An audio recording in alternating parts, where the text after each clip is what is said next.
So I'm Jodie, I'm one of the youth workers at Dorset Community House.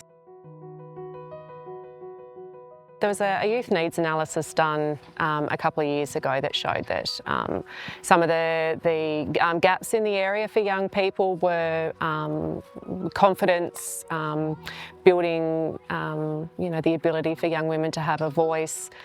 So the Young Women's program sort of came about.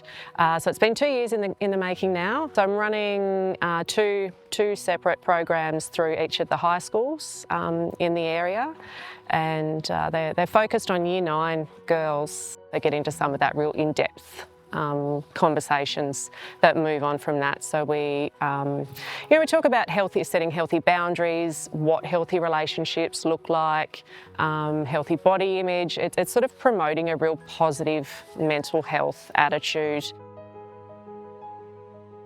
Dorset region has some really unique barriers for our young people, isolation being one of those key factors. We're spread out over such a vast area, no public transport. So school is basically the social life for these young people, and then they're stuck in those parameters of what they can and can't do at school. The Year 9 girls are sort of starting to come into their own a bit within their own character and their personalities. So yeah, trying to sort of help navigate that, some of the transitionary stuff that they're doing going into final year of school, looking at employment and those sorts of things.